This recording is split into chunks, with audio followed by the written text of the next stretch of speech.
Okay, brilliant. Hello, everyone. Hope yous are all well. Hope yous are all having a good start to the Christmas break. I know I am. I've tucked into a lot of Ferrero Rochers. Um, but yeah, I guess I wanted to kind of do not really a special Christmas episode, but just an interesting, I guess, landmark, I guess, or I an interesting event that happened this week. So 10 years ago to the day, Kim Jong Un took over from his father, who died at the age of 69. Definitely not ironic. And yeah, this is a story about Kim Jong Un and his reign over North Korea, which is probably fair to say quite a mad one, to be honest. So yeah, this one is going to go into all the um, all the aspects of his reign. So I guess the first thing to start off is there's basically two sides to it when he took over. One side was quite optimistic for the future because they seen Kim Jong Un as this more modern person. So for those who don't know, he was foreignly educated, and he was also a big fan of basketball. Which what was that basketball that they came over? Which his name escapes me, but there was a famous basketballer for the Chicago, Dennis Rodman, which would explain why Dennis Rodman went over to North Korea. That's an interesting story if you want to look that up. But yeah, people had high hopes for him. Certainly one side anyway, but the other side basically essentially just seeing him as a spoiled child who had just like taken out, who was just really going to continue on on his family's like reign, because his family, the Kim family, had run North Korea since it was formed in 1948. And I guess when he began, or I guess he pledged that North Koreans would never happen to tighten their belts again. And basically in the 90s, North Korea went through a lot of deadly famines, and hundreds of thousands of people had died. And it seems that Kim Jong Un wanted to end their food shortages and their suffering, and that was a big moment, I guess. And yeah, foreign office officials were ordered to facilitate more international investments, and some within the country noticed changes too. So, for example, um, I guess, for example, more domestic goods and more North Korean products are basically being made better, which was quite nice. However, this wouldn't last long, and of course, this goodwill that he demonstrated in that speech didn't really extend to everyone, especially the people who he considered a threat. So I guess he kind of wanted to open up, like many people were hoping that he would kind of open up free travel, and so people would be allowed to leave to like China and stuff. But essentially, uh, it didn't really work. So, for example, in an article that was provided by by the BBC, Kim Jong Un's uncle Yang Song Thaek had basically amassed a powerful network of allies within the kind of North Korean world, and many people wanted to see him in power. And essentially, uh, Kim Jong Un essentially went after him and labeled him as human scum and worse than a dog. And probably shouldn't come as a surprise, but he was executed for allegedly undermining the unitary leadership of the party. And this demonstrates his ruthless streak, which is something that will be certainly become a theme of his regime. Dozens fled across the border to China and eventually to South Korea to try and seek refuge from the purge. I guess the purge of his enemies that I mentioned before. and Kim Jong Un tried to prevent further defections. So essentially, border security was tightened up like never before, and a barbed wire fence went up with traps on the ground underneath. And essentially, it was like the Berlin Wall back in the 60s. No one really could get out, and if you did get out, the soldiers were instructed to shoot. And I guess despite the crackdown on dissenters and defectors, Kim Jong Un was trying to appear more accessible, more modern, and more friendly than his father.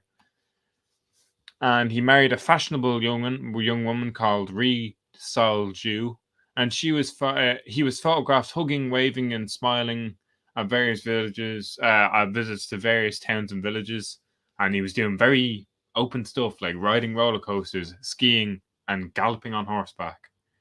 The couple toured cosmetic factories and showed off luxury goods, so raising the hope of the citizens.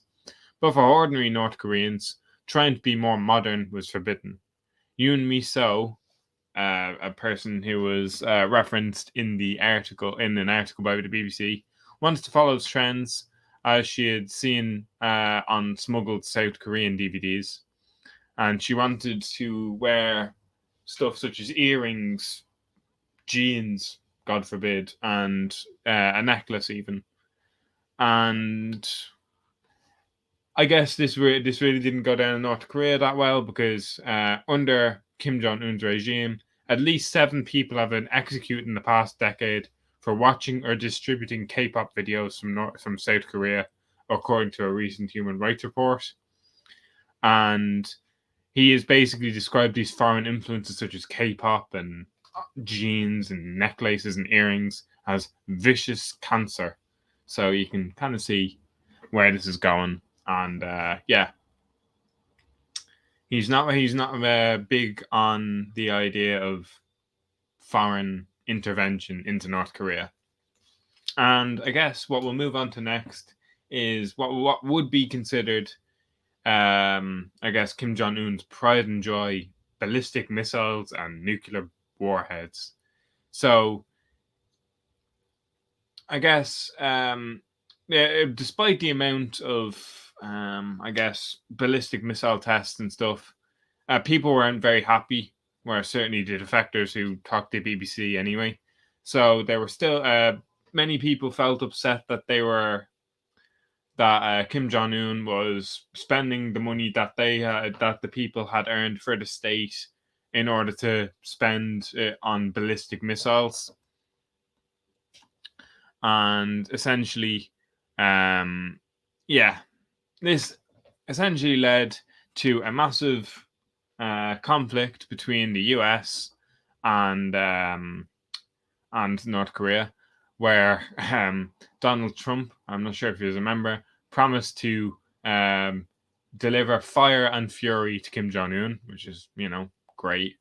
And the dictator was often caricatured in the West as a fat, spoiled baby. I don't see where they could be getting that from, but yeah. I guess that culminated then in them meeting in Singapore, which is quite a big thing in North Korea, and they plastered the handshakes. It was all over the pages, and it didn't really mean anything to them. And I guess we'll move on to COVID then. So since the COVID pandemic's hit, I guess it's had quite a severe impact on North Korea. So soon, when the COVID pandemic hit China in January of 2020, North Korea closed its borders, not just for people, but also to trade. Food and vital medicine piled up at the main entry point of Dandong, unable to get through. And this is quite important because more than 80% of the country's trade comes from China. And basically, this has led to a lot of people starving. And even Kim Jong Un has admitted that this is a crisis, and he's even shed tears in the speech. And I guess to highlight the horrible conditions that are in North Korea at the minute, operating theaters regularly go without electricity, and surgeons sometimes work with their bare hands as no gloves are available. North Korea is essentially not equipped for a pandemic, and the public health toll from COVID is unknown. Not really that surprising. However, I guess this self-isolation policy where it's closed off its borders is not going to help. So we can imagine that there's been a serious impact on North Korea as a whole, and I guess this is quite it's not really going to change. And I guess to kind of round it all off, a lot of people thought that there might be a coup, but realistically, I'm just going to give my opinion here. I don't think this is the case. If you have a look at the North Korean education system, they're basically, I'll explain it to you in a short form way. They're basically taught to idolize the regime of Kim Jong Un and his family beforehand. They're decorated as war heroes, and oftentimes kids will be taught to say praise the great leader of North Korea, Kim Jong Un, before, or something along those lines, before they say hello or thank you or any of those things. So it's indoctrinated into the people's minds, and I'd imagine they probably feel like even those who defect or I guess don't really like Kim Jong Un, if they do speak out their mind, they'll get killed. So realistically, I don't think the future's that bright for North Korea. But I guess it'd be interesting to see how it unfolds. But I can see the Kim family being certainly in power for a while to come. And yeah. Actually, I didn't realize North Korea is massive, right?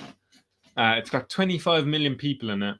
So, yeah, they're going to be isolated from the world, and they're isolated from the world at the minute, and I kind of fear that they'll be isolated for a while to come, because I don't see a coup coming anytime soon. Although maybe there's one in the works by the secret services of the world. I don't know. You never know with these things. But yeah, that was basically Kim Jong Un and his, I can probably say, great leadership.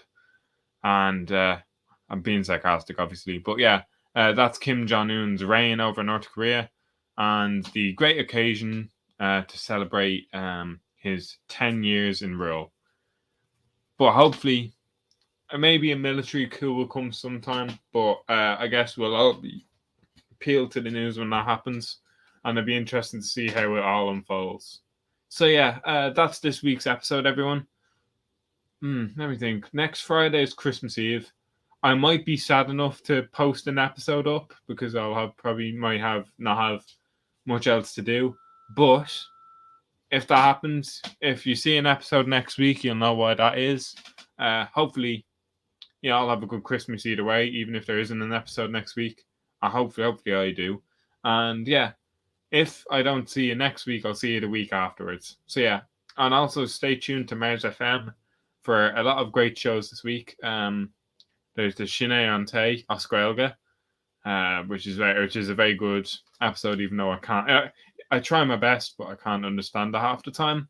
But it's great to be great to, I guess, get an Irish language perspective or an Irish language show on Mars FM, which is a great thing, to be honest. And also, I think we're one subscriber away from 100 subscribers. So if someone out there subscribes to the channel, that'd be great. I don't know, it's not really going to matter at 100 subscribers, but yeah. Hopefully you all have a great week, and I shall see you all for the next episode. All right, goodbye everyone. Have a great Christmas.